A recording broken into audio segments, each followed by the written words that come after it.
Aujourd'hui, je suis dans la commune de Fours et je viens d'arriver au château Les Chaumes. C'est Anne Parmentier qui doit m'accueillir. Voilà. La voilà, je la vois.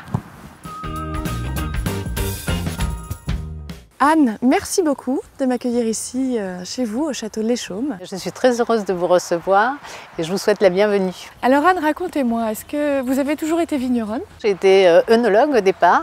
J'ai travaillé dans plusieurs propriétés. J'ai fait des stages aux États-Unis, en Australie, travaillé en Bourgogne. J'ai fait aussi un stage à Bordeaux quand même. Et puis dans les Côtes-du-Rhône et en Provence. Et ensuite, j'ai évolué vers le marketing. Donc c'est une exploitation familiale?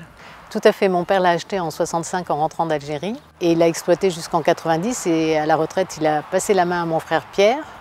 Et puis c'est moi qui reprend l'exploitation depuis mars 2014. Depuis très peu de temps. Depuis très peu de temps. C'est une vieille propriété, non? Oui, c'est une propriété qui est connue depuis très longtemps. Nous avons récupéré un journal, les comptes de la propriété, de 1833. C'est la famille d'un chef de culture qui nous a légué ce livre de comptes. Un journal, alors qu'est-ce que c'est? C'est ce qu'un homme pouvait piocher en une journée. C'est-à-dire à peu près 22h85. Ouais. Et c'est très amusant parce que d'une région à l'autre, le journal n'a pas exactement la même surface.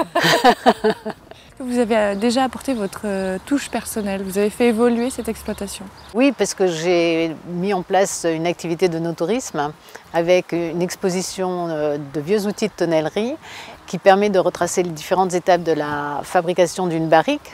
Avec des vieux outils d'abord, et ensuite grâce à la tonnellerie bordelaise et un film pédagogique qui permet de voir comment on fabrique les barriques à l'heure actuelle.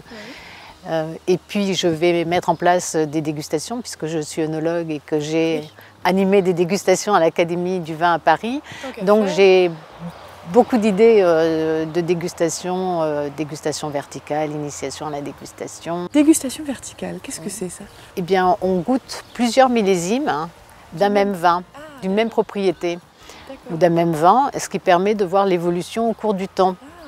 Et ça permet de bien comprendre comment le vin évolue et vieillit. C'est très formateur et même pour ceux qui ne sont pas passionnés par l'œnologie et la dégustation, c'est un exercice qui plaît. Ça doit être assez ludique en plus. Oui, voilà, c'est ça. C'est pas une prise de tête, c'est juste voir comment le vin évolue. Si on parlait un peu plus concrètement de votre vin. Alors il a la caractéristique d'être fait avec 50% de Merlot, 40% de Cabernet, 10% de Malbec, ce qui est une forte proportion de Cabernet par rapport à l'appellation Blaye-Côte de Bordeaux. Donc le vin a à la fois l'amabilité du Merlot, avec beaucoup d'ampleur et de souplesse, et puis en finale cette touche bien structurée due au Cabernet. Donc c'est un vin aimable quand il est jeune et qui vieillit bien. Et avec quoi on peut le déguster par exemple?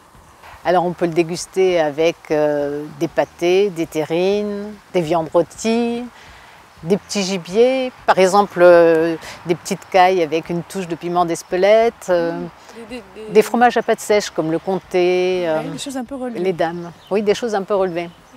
Bien Anne, je vais déjà devoir repartir malheureusement, mais je reviendrai vous rendre visite une prochaine fois. Eh bien je l'espère parce que ça a été un plaisir de vous recevoir. Merci, à bientôt.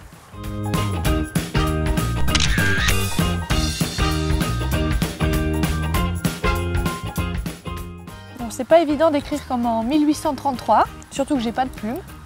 Mais en tout cas, c'était un beau voyage dans le passé. Et on est bientôt reparti.